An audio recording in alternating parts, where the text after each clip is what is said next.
before we start our examination of series, we want to take a look at some sequences. And sequences are things that you've seen in other math classes like Algebra 1 and geometry.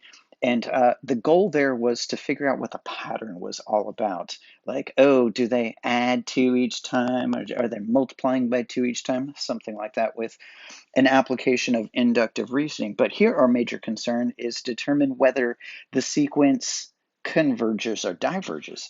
In other words, do the terms of the sequence get closer and closer to some particular number or not? All right, so let's take a look at a couple of warm-up exercises. Identify the nth term of this sequence. This is exactly what I was talking about in geometry. You're trying to figure out what the pattern is using some inductive reasoning. So the kind of things that you look for is, hey, what do the terms go up by? Maybe it's, hey, this looks like it's adding, not adding a 2, how about adding a 1? And then maybe this one is adding a 4, all right, and this one is adding, what, 18? This doesn't seem very helpful. This one's adding 96. Okay, so that led to a dead end, so I try something else. All right, delete. No, delete. Okay, so how about multiplying? That could be something that we're doing. Right, so here it looks like we're multiplying, put a plus sign, come on. Multiplying by 2, this one multiplying by 3. Let's see, this one's times 4. Hey, now this looks like a pattern. I would assume times 5, that'd be 100 plus 20. Yep, that does work. All right, so then we would assume times 6 and then so on, right? All right, so in other words, if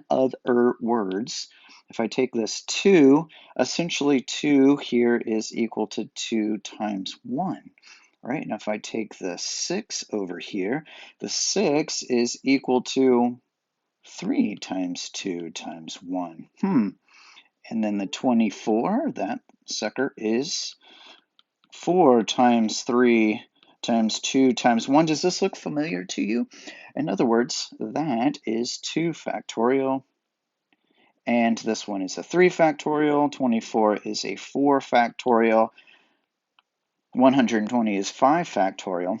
So our nth term of our sequence of numbers is n factorial. Now, of course, this would keep going. It wouldn't stop at the nth term. It would just keep going. Every single sequence, if it has n terms, it also has like n plus 1 terms, as we're going to talk about here soon. All right, let's take a look at the next warm-up exercise.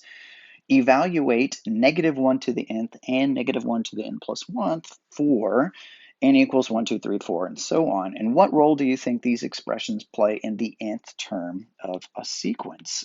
So we'll start off with this first one here, -1 to the nth power, right? -1 to the nth. Let's plug in, let's say n is equal to 1. If I do, I get -1 to the first power is just a -1. All right, so -1 to the second power now, that's -1 squared. -1 times -1 is a +1. Sticking a 3, I get what I had before, but I'm multiplying it by -1 again. It goes back to -1, -1 to the fourth. Do you see what's happening here? So anything to the even power is going to be a positive number. So it's just going to alternate between a -1 and a +1, a -1 and a +1. All right, let's see what the other one does here. So -1 to the n plus 1th power. So if I stick in 1 here, my first exponent is actually going to be not an n, come on, it's going to be did it again, a 2, right? All right, and then that brings us to a +1. If I stick in a 2, 2 plus 1, it gives me a power of 3. It's odd, so it's going to be a -1. -1 to the, if I plug in 3, I'm going to get to the fourth power. It's a positive, and you can see that it alternates again, but it starts with a +1 instead of a -1. So let me give you kind of a hint on how this is used within a sequence. So sometimes you've got something like this, -1 to the nth or to the n plus 1, and then you have some sort of sequence function, which might look something as simple as just 2n plus 1. And so what this is going to do is it's going to alternate the terms of our sequence, like the signs of it. It's an alternator. It takes Should that be an OR? I probably should.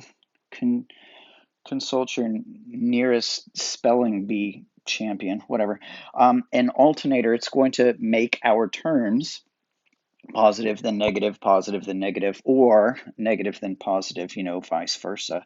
It turns our sequence into something that is called an alternating sequence, and that is going to be pretty important for some of the series that we will do later in this unit. Okay, so let's go back to our slideshow and take a look at the picture for our objective, being able to determine whether the sequences converge or diverge. And I don't know if you've ever seen this gentleman, this handsome gentleman in the background of this picture here, but this is the golden spiral demonstrating that Mr. Trump's hairstyle is absolutely perfect. It's the most gorgeous and perfect hairstyle you can possibly imagine. If you don't know anything about this golden spiral, it's based on the Fibonacci sequence. Let me demonstrate that real quick, which of course is another sequence. Now, I think that there's a slight mistake in this picture here because this should be two little tiny squares right here in his ear, where each one of these squares is representing a 1 and a 1. All right, so if I take a look at the side length for this other square, the larger square that's adjacent to it, it should be 1 plus 1, it should be a 2 here, right? And then I look at the side length for this one, it's a 2 plus 1 gives me a 3. Side length for this one, it's a 3 plus 2 gives me a 5.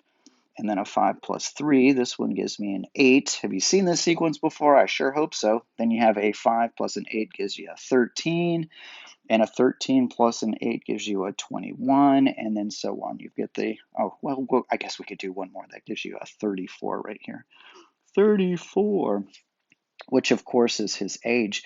Anyway, that brings us to, again, what our objective for the whole entire goal for this lesson is to try to figure out whether or not we have a sequence. We want to know, do the terms in that sequence get close to a particular number, or do they diverge? Diverge is going to mean for us that they go off to infinity or negative infinity, or maybe they do something like oscillating. They just bounce back and forth between numbers and never settle down.